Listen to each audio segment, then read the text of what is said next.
O vídeo de hoje, gente, é um vídeo bem mais complexo, porque é sobre Poema Sujo, do Ferreira Goulart, e é o principal poema do Ferreira Goulart.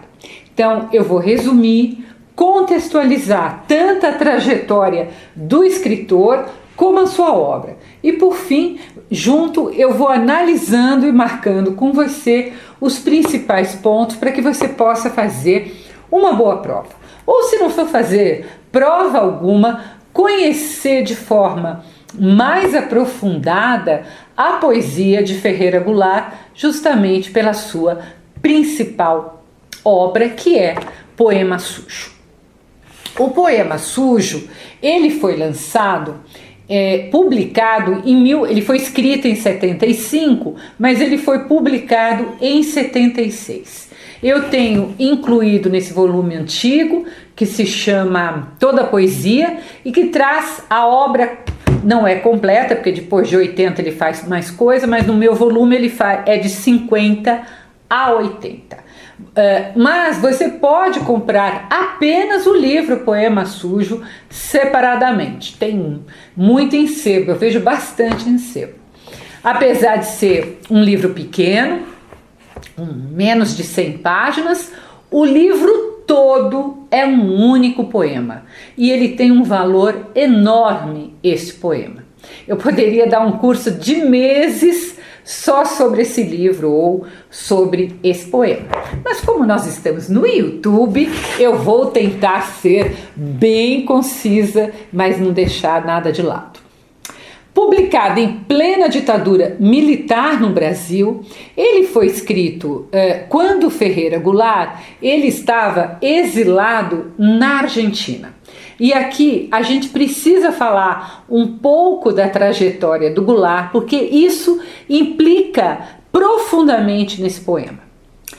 Nascido em São Luís do Maranhão, em 1930, ele vem de uma família de classe média baixa e o seu nome de batismo era José Ribamar Ferreira. Mas como ele mesmo dizia que no Nordeste todo mundo se chamava Ribamar, ele resolveu inventar o seu pseudônimo, pegando o sobrenome do pai, o Ferreira, e o da mãe, o Goulart. E aí ele mudou um pouco a grafia do Goulart da mãe, que é aquele Goulart com OU, que é afrancesado, né? Quando você escreve com OU é de origem francesa, e deu uma aportuguesada, né? Colocando U em vez de OU. Então ficou Ferreira Goulart. Um nome inventado como a própria vida. Ele sempre repetia isso, né? Que era um nome inventado como a gente inventa a vida.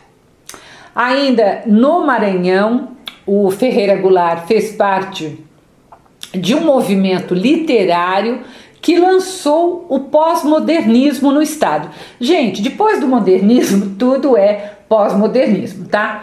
E depois, quando ele se muda para o Rio de Janeiro, ele se junta aos escritores do concretismo. Vamos relembrar, né, para quem esqueceu, que os concretistas, eles diziam o quê? O que eles pregavam? Que a poesia não devia ser apenas a palavra escrita, mas ela devia ter concretude, ela ter som e ter forma. Assim, eles escreviam pensando no efeito sonoro que as palavras tinham quando elas eram lidas em voz alta, até mesmo em voz baixa, o som, e eles dispunham o poema na página, formando desenhos, alguma forma que também comunicasse alguma coisa que, lógico, tinha a ver com o conteúdo do poema, não era uma coisa completamente aleatória. No início dos anos 60, o Ferreira Goulart ele se afasta dos concretistas e ele se aproxima de grupos políticos e começa então a fazer uma arte engajada, né? A arte a serviço da política. Sempre crítico, ele ainda se filia ao Partido Comunista, e depois do golpe de 64, que todo mundo sabe, instalou a ditadura no Brasil, os militares começaram a persegui-lo. Na verdade, eles perseguiam qualquer pessoa que era filiada do Partido Comunista, né? Não imaginavam que pode ter um partido que pense diferente. Então, o Ferreira Goulart teve que fugir do país. Muita gente que não viveu aquele período acha que a ditadura foi um período qualquer, um brinquedo. Gente, não foi. Eu tenho um conhecido bem mais velho do que eu, que foi torturado pelos militares porque era um cara do teatro, que não era na verdade muito político, mas caiu ali de gaiato. E ele teve todos os seus dentes arrancados. Até hoje ele tem trauma de ir ao dentista. E aí a gente considera até isso uma sorte, porque teve muita gente que não teve a mesma sorte e foram mortos apenas porque pensavam diferente. Então, como eu sempre digo, ditadura, seja de direita, seja de esquerda, é a pior coisa, é horrível. Porque o ditador, ele não aceita ninguém que pense diferente. Ele não quer negociar, ele não quer fazer política. E como o pensamento nunca é unânime, o que ele faz? Ele manda as suas forças, normalmente militares, prender e matar para se perpetuar no poder, né? Ele tem essa sede de poder, de ficar lá anos e anos mandando. Então ele não quer que a população eleja outra pessoa. Então, é no contexto do exílio que o Ferreira Goulart, em 1975, vai escrever Poema Sujo. E essa sua posição de exilado é um mote para porque ele resolve escrever esse poema. Ele havia fugido então do Brasil, foi para o Chile, aí no Chile teve o golpe do Salvador Allende, que era de esquerda, entrou a ditadura de extrema direita, então ele tem que fugir do Chile também, ele vai para a Argentina e ele começa a perceber que começam ali a se formar na Argentina movimentos ditatoriais de direita. Então, ele vai ao consulado para tentar fugir para a Europa, porque a América do Sul era quase tudo ditadura. Mas lá no consulado brasileiro, eles carimbam todo o passaporte do Goulart, inutilizando-o. Então, ele não podia voltar para o Brasil e ele não podia ir para a Europa. Sem ter o que fazer, o Ferreira Goulart contava que ele voltou para casa e começou a escrever o Poema Sujo, pensando que talvez fosse a última coisa que ele escreveria na vida, temendo inclusive pela sua vida. Por isso que eu digo que a trajetória, ela é um mote para se escrever o Poema Sujo, e vai ser com esse sentimento então que ele vai escrever o Poema Sujo. Nas palavras do próprio poeta, havia a necessidade de produzir, abre aspas, um poema que fosse o meu testemunho final antes que me calassem para sempre. Então, ele estava realmente achando que ele estava ali sem saída. O interessante é que ele escreveu o poema e aí o Vinícius de Moraes foi dar um show em Buenos Aires e ouviu o Ferreira Goulart recitando o poema. Pediu para o Ferreira Goulart gravar isso numa fita cassete, o poema. O Vinícius trouxe a fita para o Brasil e o Vinícius começou a colocar a fita em reuniões assim que os artistas se encontravam, os intelectuais, até que em 1976 ele é publicado em livro aqui no Brasil. E ele teve tamanha repercussão que permitiu ao Ferreira Goulart voltar ao país. Como? Ele combinou, né? Foi todo mundo para o aeroporto. Então, quando ele chegou no aeroporto, havia um monte de repórter, de gente famosa esperando por ele. O Chico Buarque já tinha feito isso também quando vem da Itália, tá? Não era uma coisa que eles costumavam fazer. E aí, o SNI, que era o Serviço Nacional de Informação, com medo da repercussão de prender o Ferreira Goulart, decide então não prendê-lo, só leva ele para interrogatório. Vamos falar do livro, mas antes de falar do livro, eu quero contar que o nosso canal está participando de uma pesquisa do YouTube e que logo após você dar seu like, aparece para você ripar. Se você puder ripar, eu agradeço bastante. Então, vamos lá, vamos ao poema. Primeiro, o título. Por que poema sujo?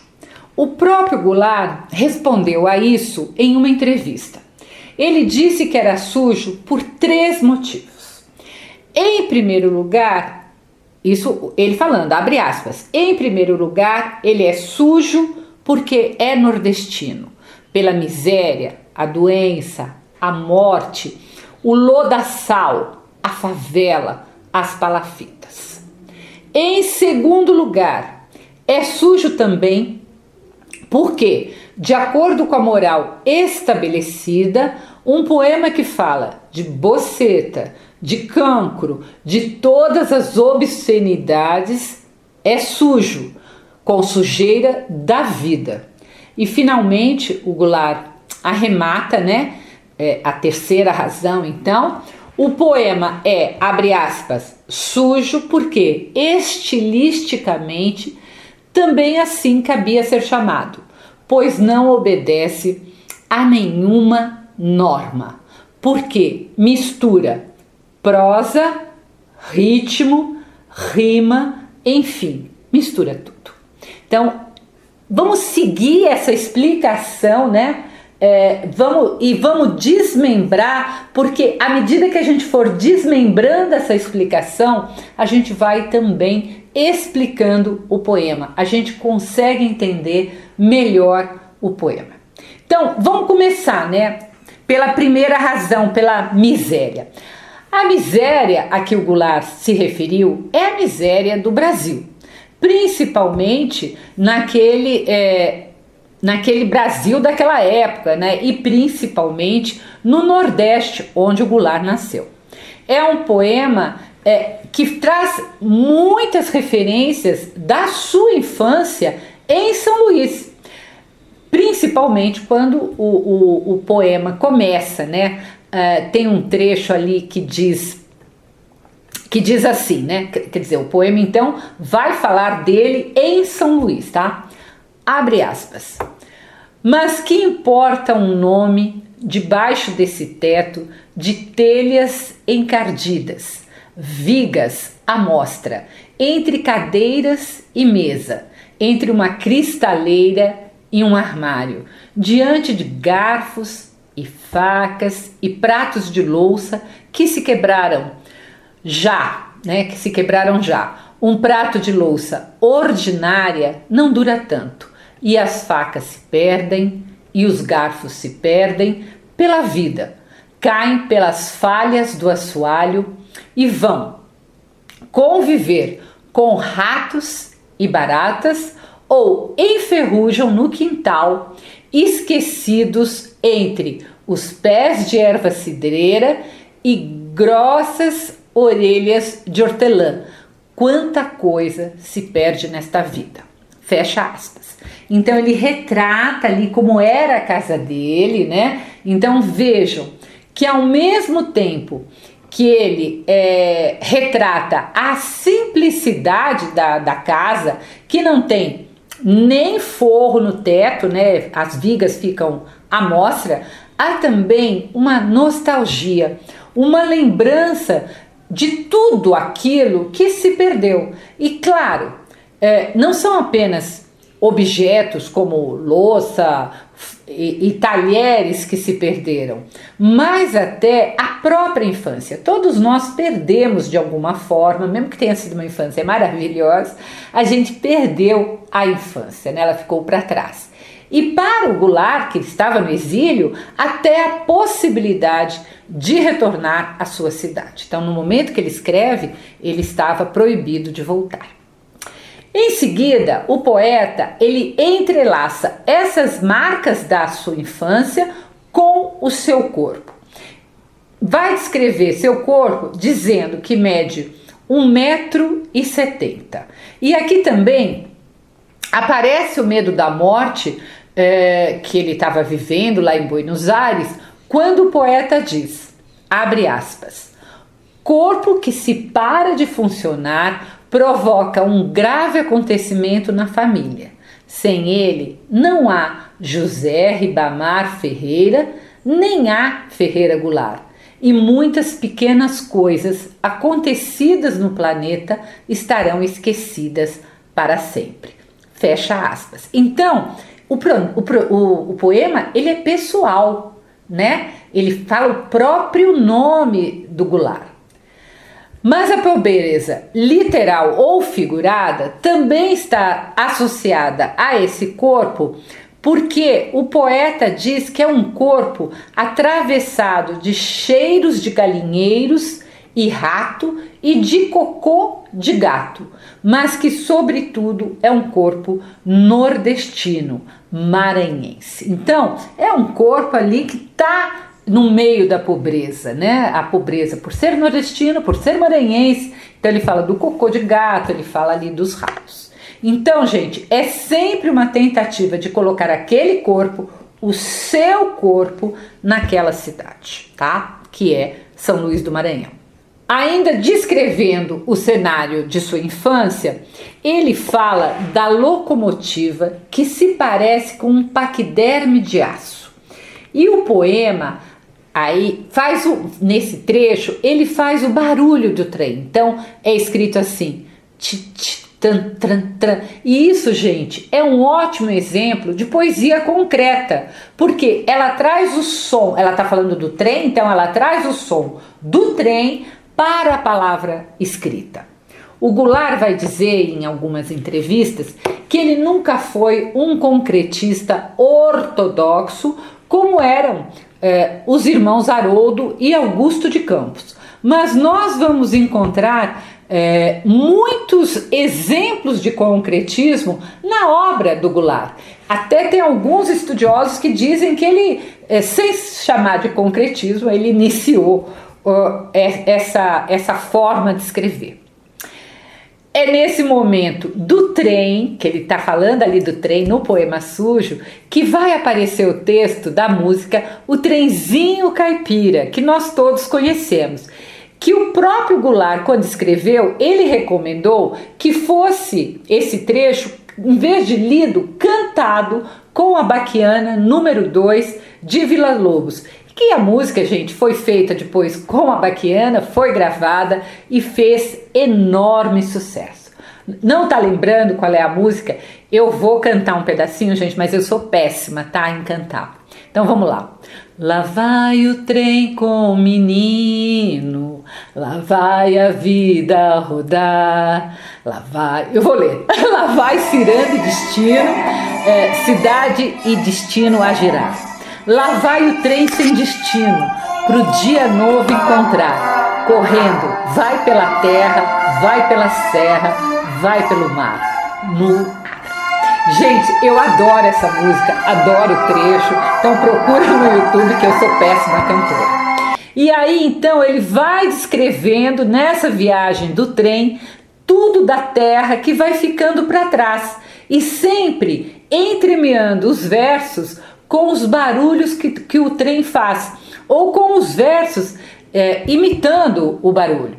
Tem um outro trecho, por exemplo, que ele fala assim, vale quem tem, vale quem tem, vale quem tem. Então ele vai fazendo o barulho do trem. E até que a viagem termina com uma queda, um tibum.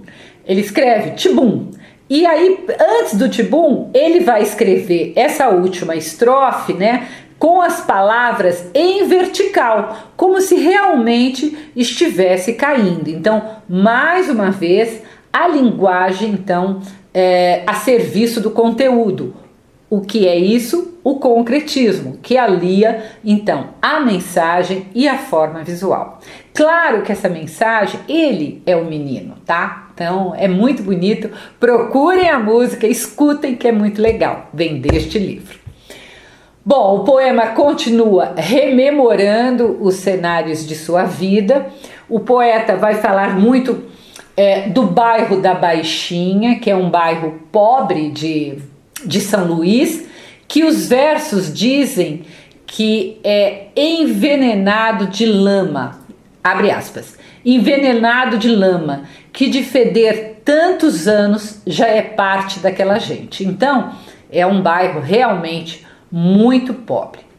Vejam, como eu disse antes, toda essa descrição da pobreza que aparece explica, então, é a primeira explicação para o termo poema sujo.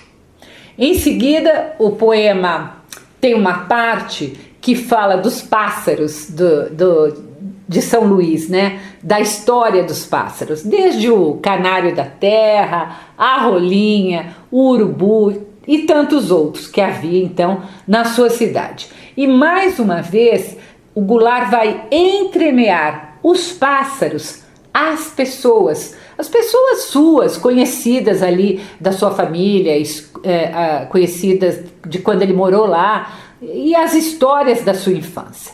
Um exemplo é o trecho, abre aspas, já o canário da terra parou de cantar quando numa manhã de domingo seu neco matou a mulher, fecha aspas. Ele fala de pessoas e lugares, que é um anônimo, gente, mas isso é sempre na intenção de resgate da memória. A impressão que me dá quando eu leio o Poema Sujo, eu li de novo para resenha, né? E eu li num fluxo só, é que Ferreira Goulart não queria deixar de falar de nada. Qualquer lembrança, qualquer detalhe não podia ser esquecido ou omitido. Tudo para ele, naquele momento que ele estava acuado ali, achando que ele ia morrer, tudo tinha que ser perpetuado, né? Não podia desaparecer. Os versos sobre como ele sente a sua cidade se alternam. Por exemplo, em um momento ele diz: "Ah, minha cidade verde, minha úmida cidade". Em outro trecho ele vai falar: "Ah, minha cidade suja, de muita dor em voz baixa, de vergonhas que a família abafa". Então, a cidade dele é tudo isso, ela não é só verde, bonita, mas ela também é suja. E ela também traz vergonhas ali que é muito comum as famílias abafarem. Quase ao final do poema, ele ainda fala de Alcântara, que é um município ali pertinho da região metropolitana de São Luís, que é muito lindo, eu conheço, que tem muitas ruínas. Por quê? Porque Alcântara teve um momento de ascensão, mas depois, em virtude da decadência econômica, os habitantes de Alcântara simplesmente abandonaram Alcântara. E nesse momento tem um trecho que eu acho lindo, né? Em que ele diz, abre aspas, "E essa é a razão porque quando as pessoas se vão, como em Alcântara, apagam-se os sóis, os potes, os fogões que delas recebiam o calor". Aí ele faz o contraponto.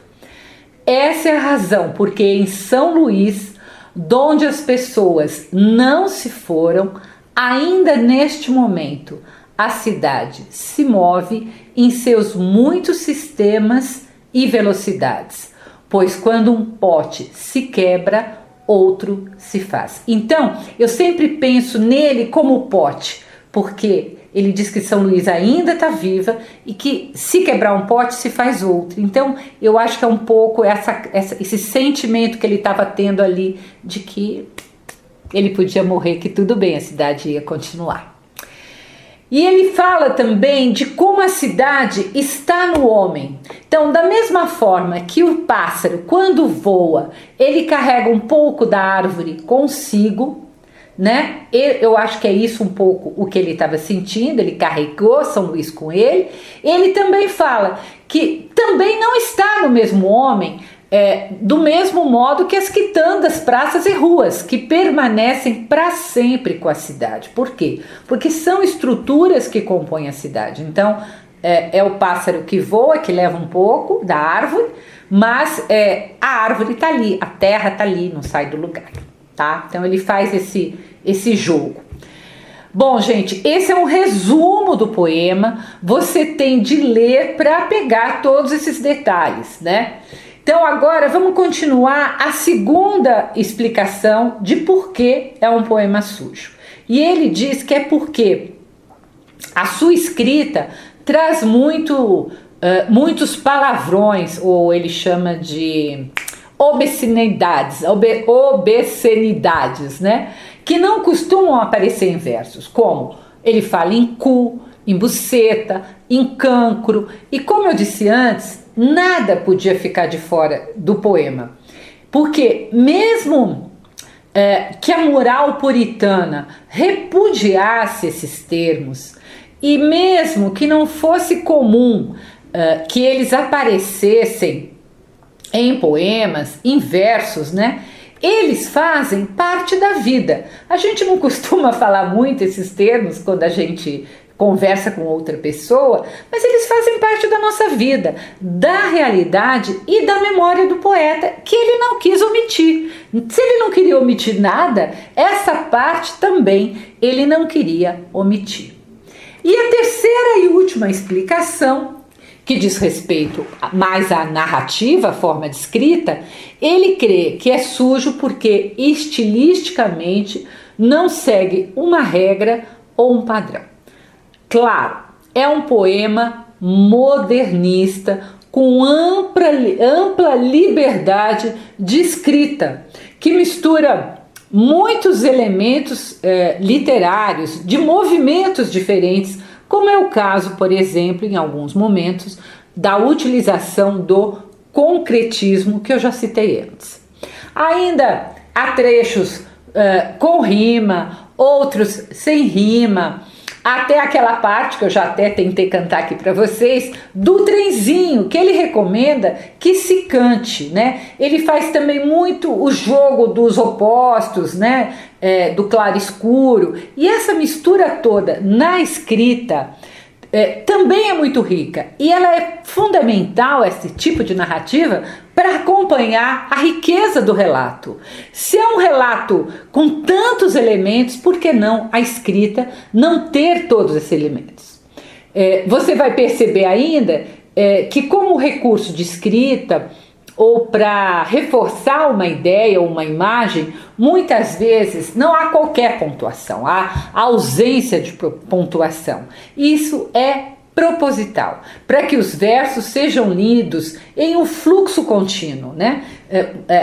Você ler pausadamente e você ler em fluxo muda completamente a tua impressão sobre o poema. Há um trecho que, sem qualquer vírgula, ele mistura o que acontecia no mundo, como a Segunda Grande Guerra, e o que acontecia em sua cidade.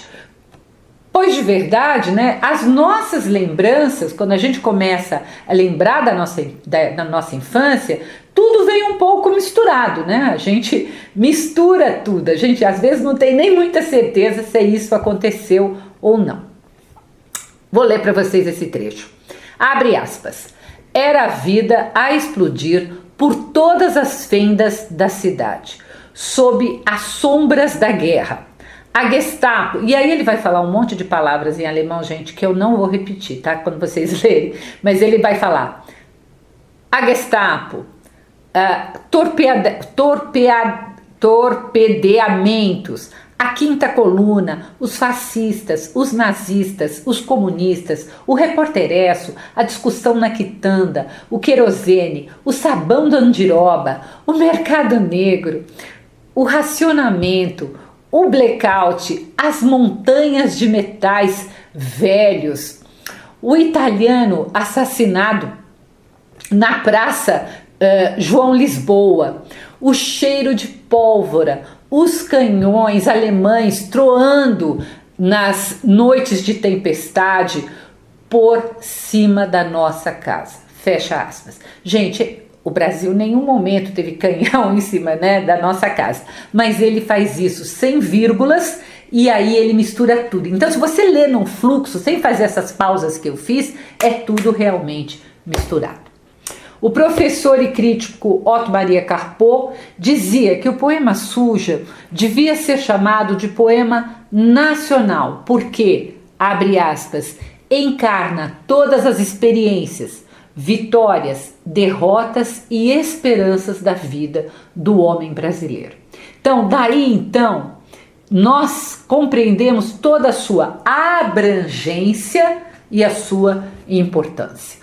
Porque ele resgata um tempo, ele resgata uma infância, ele resgata um lugar. Por fim, você então não pode esquecer que isso tudo é feito para quê?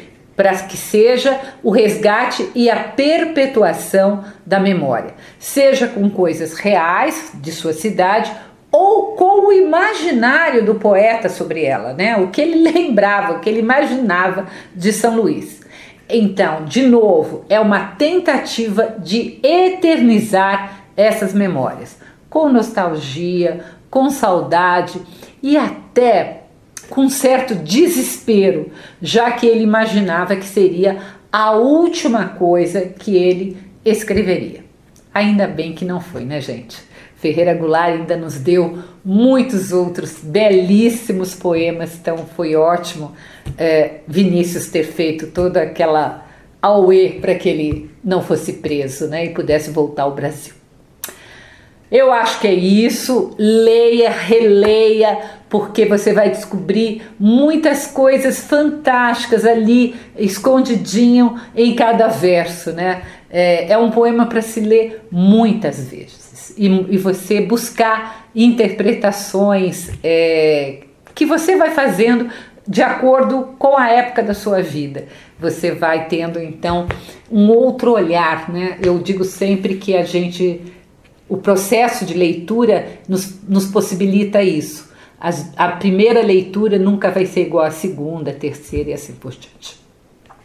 Se você quiser conhecer e ler minhas crônicas, eu as publico todas as terças-feiras no meu site www.miriambevilacqua.com.br. Se ficou alguma dúvida sobre Poema Sujo, me escreva, vou ter o maior prazer em tirar sua dúvida. Um grande abraço.